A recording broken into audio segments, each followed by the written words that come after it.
Hello, welcome to Arul tailor. இன்றைக்கி டெய்லரிங்கில் என்ன பார்க்கலான்னா, ப்ளவுஸ்க்கு வந்து கை அளவெடுத்து எப்படி மார்க் பண்ணி கட் பண்ணுறதுன்னு பார்க்கலாங்க. துணி வந்து கீழே 4ஆக மடித்து போட்டுக்கிட்டேன். உயரம் வந்து பாருங்கள், ஷோல்டருக்கு ஜாயிண்ட் மேலே வருது இல்லைங்க, 1/2 இன்ச்சு, உயரத்துக்கு மேலே 1.5 இன்ச்சு, மொத்தம் வந்து 2 இன்ச்சு எக்ஸ்ட்ரா வச்சுக்கணும். நம்ம அளவெடுக்கிறதுக்கு மேலே 2 இன்ச்சு ப்ளஸ் பண்ணி மார்க் பண்ணிக்கிங்க. அதே மாதிரி ஆப்போசிட் சைடு.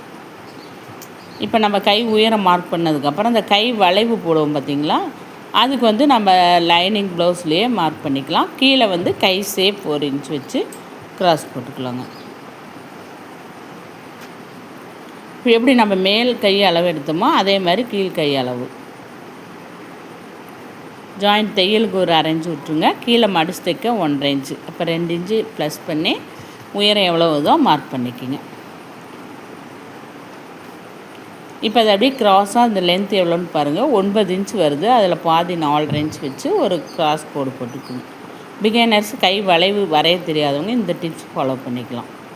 இப்போ சென்ட்ரு 3/4 இன்ச்சு, இங்கே 1/2 இன்ச்சு வச்சு அதுக்கு அப்படியே வளைவு கொடுத்துட்டிங்கன்னா கை வளைவு கரெக்டாகிடும்.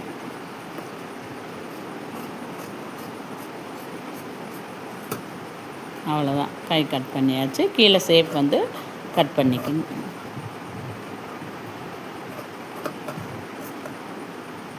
அதே மாதிரி மடிப்பு வந்து நம்ம பக்கம் போட்டு தான் உயரம் மார்க் பண்ணுங்க. ஆப்போசிட் சைடு திருப்பி போட்டாங்கன்னா கை வந்து ஜாயிண்ட் இல்லாமல் தனித்தனி பீஸாக வந்துடும்.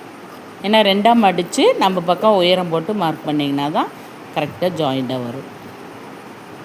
இப்போ இதிலே நம்ம முன்கை மார்க் பண்ணி கட் பண்ணிக்கலாம். அந்த கோடு போட்டோம் பார்த்திங்களா, அதில் அப்படியே வளைவு கொடுத்துடலாம்.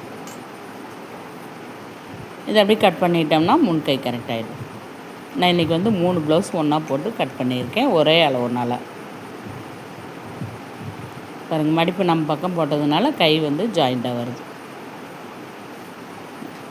ஓகே, பாய்.